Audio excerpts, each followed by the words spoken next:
ജയ് ശ്രീറാം, ജയ് ഹനുമാൻ.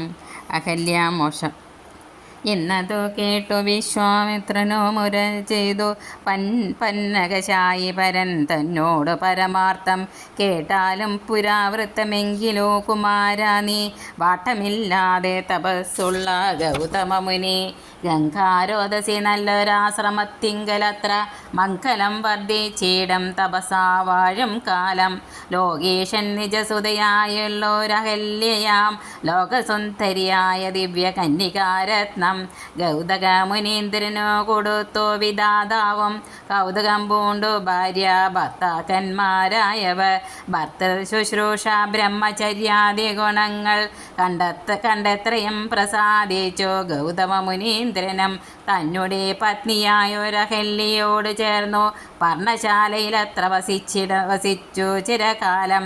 വിശ്വമോഹിനിയായൊരഹല്യാരൂപം കണ്ടു ദുശ്യവനനം കുസുമായുധവശനായാൻ ചന്തൊണ്ടേ വായ്മലരും പന്തൊക്കും മുലകളും ചന്തമേറിയിടം തുടക്കാമ്പും ആസ്വദിപ്പതിനു എന്തൊരു കഴിവെന്നു ചിന്തിച്ചു ശതമകൻ.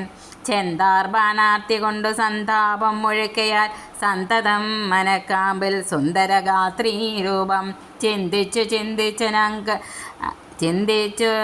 ചിന്തിച്ചനങ്കാന്തനായി വന്നാനല്ലോ. അന്തരാത്മാനി വിഭുതേന്ദ്രനോ മദീനിപ്പോൾ അന്തരം വരാതെ ഒരന്തരമെന്തെന്നോർത്തു. ലോകീശാത്മജസുതനന്ദനനുടെ രൂപം നാഗനായകൻ കൈകൊണ്ടന്തിയാമാതിയെങ്കിൽ സന്ധ്യാവന്ദനത്തിനു ഗൗതമൻ പോയ നേരം അന്തരാ പൂക്കാനുട ജാന്തരേ പരവശാൽ പുത്രാമഹല്യെ പ്രാപിച്ചു സസംഭ്രമം സത്വരം പുറപ്പെട്ട നേരത്തു ഗൗതമനും മിത്രൻ തന്നുദയമൊട്ടടുത്തിയിലെന്നു കണ്ടു. ബദ്ധസന്ദേഹം ചെന്ന നേരത്തു കാണായി വന്നു. വൃത്രാരാധിക്കു മുനിശ്രേഷ്ഠനെ ബലാലപ്പോൾ വിത്രസ്തനായത്രയും വേപതു പൂണ്ടു നിന്നാൻ. തന്നെ രൂപം പരിഗ്രഹിച്ചു വരുന്നവൻ തന്നെ കണ്ട അതികോപം കൈകൊണ്ടു മുനീന്ദ്രനും നില്ലാരാകുന്നതെന്തിതോ ദുഷ്ടാത്മാവേ ചൊല്ലെന്നോട് നീയെല്ലാമേ പരമാർത്ഥം വല്ലാതെ മമരൂപം കൈക്കൊള്ളുവാൻ എന്തു മൂലം നിർലജ്ജനായ ഭവാനേതൊരു മഹാപാപി സത്യമെന്നോട് ചൊല്ലിയിടറിഞ്ഞേനല്ലോ തവ വൃത്താന്തം പറയായികയിൽ ഭസ്മമാക്കുവാനിപ്പോൾ ചൊല്ലിനാനതു നേരം താപസേന്ദ്രനെ നോക്കി സ്വർലോകാധിപനായ കാമകിങ്കരനകം വല്ലായ്മയെല്ലാം അകപ്പെട്ടിതു മൂഢത്തം കൊണ്ടെല്ലാം നിന്തിരുവടി പൊറുത്തു കൊള്ളേണമേ.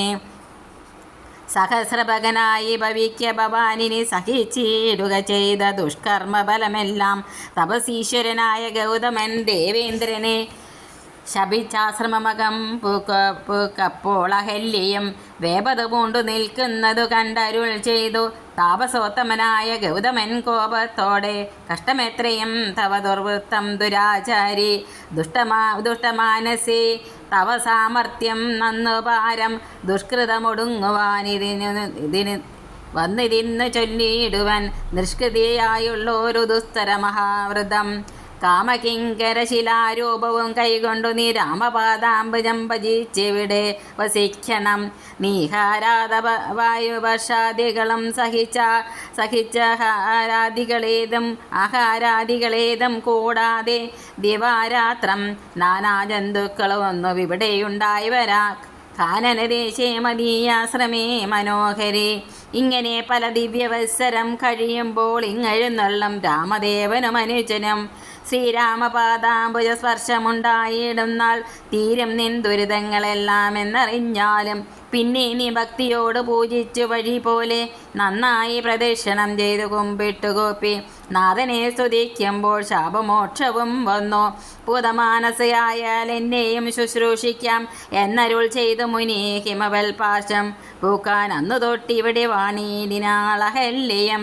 നിന്തിരുമലരടി ചെന്തളിർ പൊടിയേൽപ്പാൻ എന്തൊരു കഴിവെന്ന് ചിന്തിച്ചുള്ളിൽ സന്താപം പൂണ്ടുകൊണ്ട് സന്തതം വസിക്കുന്നു.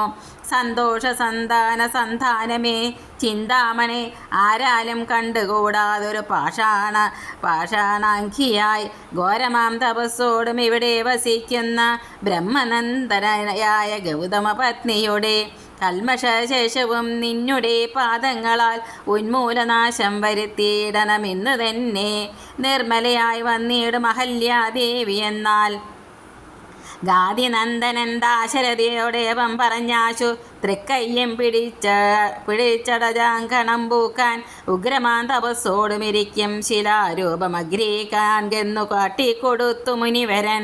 ശ്രീപാദാംബുജം മെല്ലെ വെച്ചിതു രാമദേവൻ ശ്രീപതി രഘുപതി സൽപതി ജഗൽപതി രാമോഹമെന്ന് പറഞ്ഞാമോദം പൂണ്ടു നാഥൻ കോമളരൂപൻ മുനിപത്നിയെ വണങ്ങിനാൻ. അന്നേരം നാഥൻ തന്നെ കാണായിരഹല്യയ്ക്കും വന്നൊരാനന്ദമേദം ചൊല്ലാവതല്ലയല്ലോ. താപസശ്രേഷ്ഠനായ കൗശിയ മുനിയോടും താപസഞ്ചയം നീങ്ങുമാറു സോദരനോടും താപനാശനകരനായൊരു ദേവൻ തന്നെ ചാപബാണങ്ങളോടും പീതമാം വസ്ത്രത്തോടും ശ്രീവത്സവക്ഷസോടും സുസ്മിത ഭക്തത്തോടും ശ്രീവാസാംബുജതലസ സന്നിപ നേത്രത്തോടും വാസവ നീലമണി സംകാശഗാത്രത്തോടും വാസവാദ്യമരൗകവന്തിത പാദത്തോടും 10 ദിക്കിലുമൊക്കെ നിറഞ്ഞ കാന്തിയോടും ഭക്തവത്സലൻ തന്നെ കാണായിരഹല്യയ്ക്കും തന്നെ ഭർത്താവായ ഗൗതമ തപോധനൻ തന്നോട് മുന്നമുര ചെയ്തതു മോർത്താളപ്പോൾ നിർണയം നാരായണൻ താനിതു ജഗന്നാഥനർണോജ വിലോചനൻ പത്മജ മനോഹരൻ ഇത്തമാത്മനി ചിന്തിച്ചു സ്ഥാനം ചെയ്തു ഭക്തിയ സത്തരമർക്യാദികൾ കൊണ്ട് പൂജിച്ചിടിനാൾ. അശ്രുക്കളൊഴുകിയിടം നേത്രങ്ങളോടും സന്താപം തീർന്നു ദണ്ഡ നമസ്കാരവും ചെയ്താൽ. ചിത്തകാമ്പിങ്കലേറ്റം വർദ്ധിച്ച ഭക്തിയോടു ഉത്ഥാനം ചെയ്തു മുഖരഞ്ജലേബന്ധത്തോടും വ്യക്തമായൊരു പുളങ്കാഞ്ചിത ദേഹത്തോടും വ്യക്തമല്ലാതെ വന്ന ഗദ്ഗതവർണ്ണത്തോടും അദ്വൈനൊരനാദ്യ സ്വരൂപനെ കണ്ടു സദ്യോജാതാനാബ്ദിമഗ്നിയായി സ്തുതി ചെയ്താൾ.